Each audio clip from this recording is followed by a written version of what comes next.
I'm just chasing on. Oh, you've lost your whole shot there. Catch Jesus.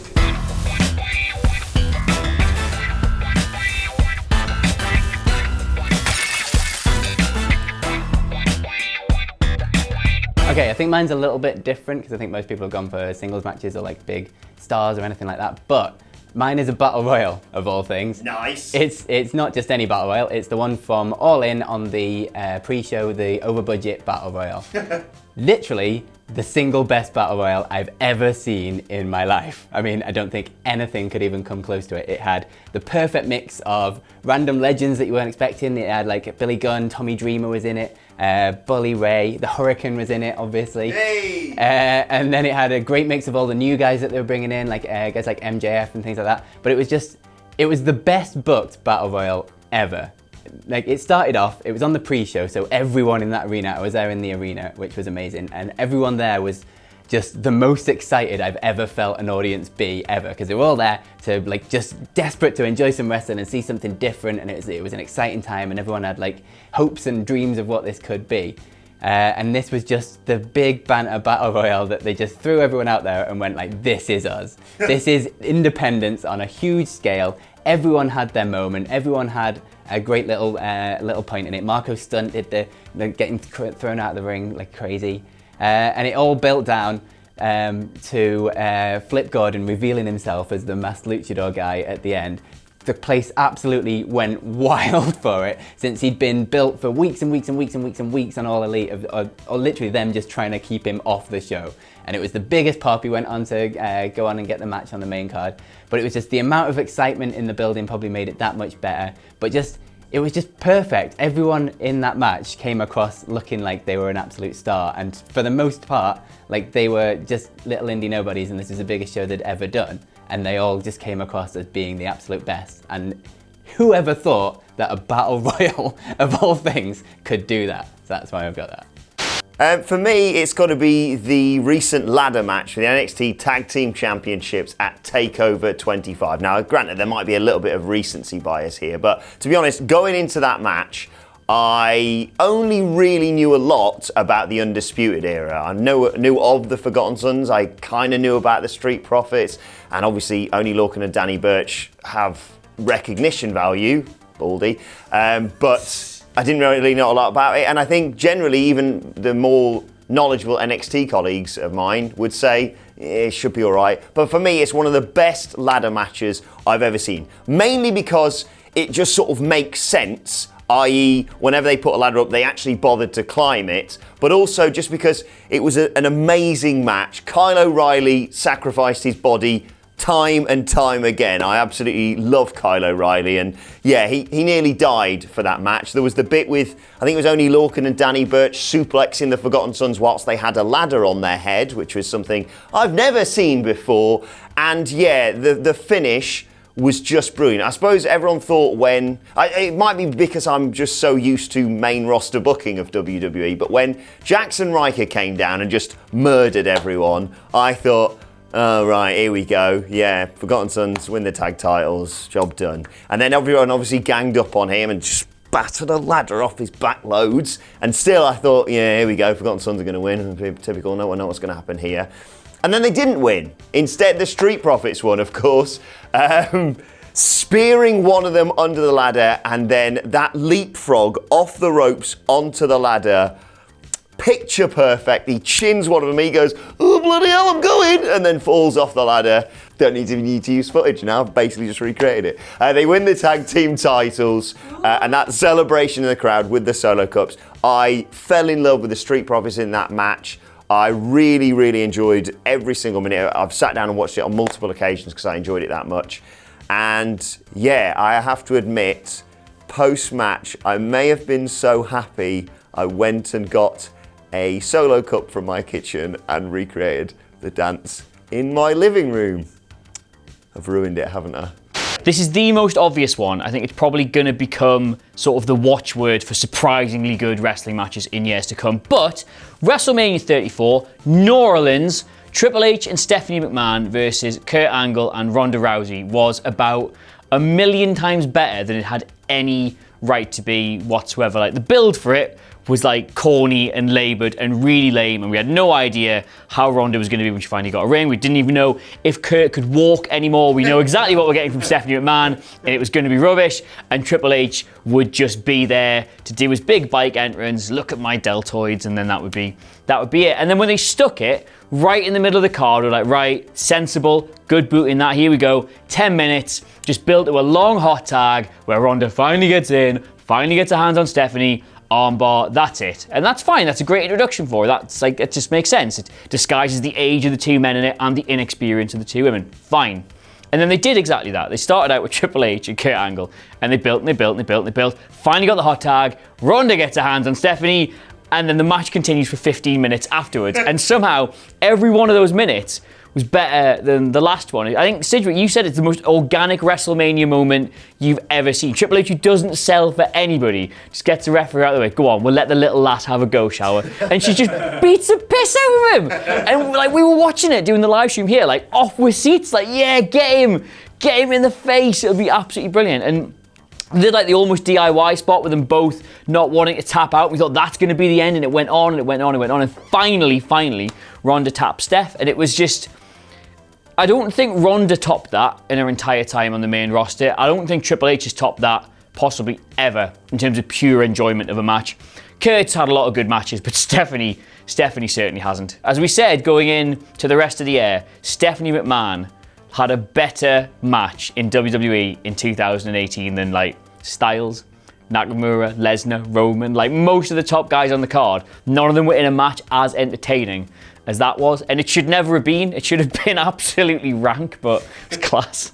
An unexpected match that totally blew me away would probably be Roman Reigns versus Brock Lesnar at WrestleMania 31. I know that's crazy and people go, no, what are you talking about? But seriously, hindsight's a wonderful thing. And when we look back now, you think about Seth Rollins doing his cash in and stealing the title and everything that happened with that character from that point out.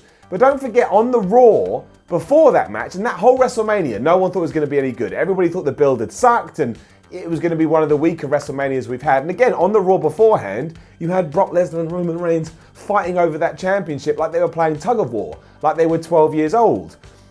And it was a wonder. I mean, everyone assumed that Roman Reigns would be crowned and nobody wanted that. And again, it was almost like they had no idea, they had no story. But even before Seth cashed in, those two absolutely kicked the crap out of each other. And this was elevated more because the card up to that point had been really fun. I know there were some interesting parts of it, but mostly everyone was going, oh wow, this has exceeded our expectations, as did the main event. Again, if you go and watch it now, I mean, I guess it would have been all right for Brock Lesnar because we all know about his contract situation and, you know, when he is deemed to turn up and when he's not. So he could probably go and rest for a while. But Roman Reigns was doing the 300 days a year, loads of shows a week, even after being just absolutely smashed by a guy that had won the championship in the UFC. I felt like it was a different match for Roman. Brock Lesnar looked like he was in his element. I think that's also when we got Suplex City, bitch, right? That's when that debuted or came to be a thing. And yeah, I love it. I go back and watch it now. It still puts a smile on my face. Doubly so if you do watch the Raw before it, which is an absolute joke. But yeah, it's just good. And, you know, without that main event, that WrestleMania may not have been as well received as it was, but that was kind of the real full stop on something that surprised us all, and I'm happy it happened, as I always am. Now, the premise of a traditional classic wrestling match is you've got one great wrestler who's a bit of a dick, and one great wrestler who's upstanding and noble and who you want to win. The premise of this wrestling match was the main WWE roster really likes big-titted women who can't wrestle, so get behind Bayley, you nerds. Right, Eva Marie moved robotically as if Kevin Dunn had literally downloaded her as in Weird Science. She was like Lacey Evans with 3 legs. It would be a bit nasty to say she was worthless, but she was actually considerably worse than that. And it's not as if she had any kind of application to make up for the lack of aptitude. She didn't go to Stardom and make something of herself afterwards. She left. She's happy to have left. We're happy that she was just a bit of a meme. A nice red-headed meme. That's what she was. All that said, right, she had a match with Bayley in NXT. That was just blew away fantastic. Not so much in the level of work, but like the presentation. It was this weird kind of ballsy thing for Triple H to do. The angle was basically, as I said, the main roster really likes big-titted women who can't wrestle. So here's Eva Marie parachuted in from the evil empire of WWE to your beloved NXT, and the manipulation was expert. They had Charles Robinson installed as referee. Nia Jax was the muscle to back her up, and it just made everyone think, oh my god, this wonderful NXT brand that we hold so dear to our hearts is actually becoming WWE main roster in front of our very eyes. This is a horrifying prospect. Please win Bayley, please win Bayley, please win Bayley. And even though at one point, Eva Marie was so useless that Bayley had to sell and direct her at the same time, getting dragged by the hair, like, yeah, move us to the centre of the ring. It was bad, but it was also just so impeccably subverted as a sports entertainment masterpiece that I just can't believe Vince McMahon didn't realise this has happened, because Triple H basically just said, like, piss off, you old man. This is not what people want, and we're going to show you that they want the opposite of what you want. Fast forward 5 years later, and he's incredibly frustrated, apparently. So Vince McMahon always wins. Very easy one for me. Happened just a few weeks ago. It's Cody versus Dustin Rhodes from AEW Double or Nothing. Not necessarily the best match of 2019 so far, but perhaps my favourite. It was, going into it, there was a lot of things going against this. You had Dustin coming out of WWE. He'd been out for almost a year after double knee surgery. He's pushing 50. The guy hasn't had a big singles match in a long, long time. I think perhaps the Randy Orton match on Raw when they were doing the Rhodes family thing was really tremendous stuff, but probably the last big true banger he had. Then you have Cody, who himself was coming off quite a serious injury. He worked hurt out Wrestle Kingdom against Juice Robinson in what turned out to be a total wet fart of a sports entertainment match that just didn't work. And then you have their previous match. I believe it was on a fast lane, Goldust versus Stardust, and it absolutely stunk. It's a match so bad that both brothers have come out and said, yeah, this thing was horrendous, we're not happy with it. And it was apparently so bad that it got their reported WrestleMania program just completely scrapped. We don't want another one of these. So they put this match together and the build starts and Cody's talking about killing the Attitude Era and all this stuff. And Dustin's coming out with half of his face painted in this red stuff, and I'm like, I don't know if this is going to be for me, brothers. It's really well produced. They're cutting decent promos, but the subject matter is just a little too corny. I don't think this is going to be for me. And then the match happened, and it goes on and on a little bit, and I can see it kind of unwinding as it goes on. And then Dustin goes full Muta scale. He gets himself busted open. And from that point on, it's just full-on dramatic storytelling. The sympathy that Dustin Rhodes generated in me throughout that match, I can't recall in decades. I'm sitting here watching this guy. His head at one point is literally pissing blood out. And it's a really great example of using color to enhance a match. The guy throughout, as soon as he's busted open, his selling is nothing short of masterful. He's stumbling around, he can't see because he's got so much blood in his eyes. He's throwing these punches that aren't connecting, he's wobbling. And then you get Cody turning things around. Instead of playing the grandson of a plumber, he uses some old Ric Flair stuff, Dusty's old rivals locking in a figure four.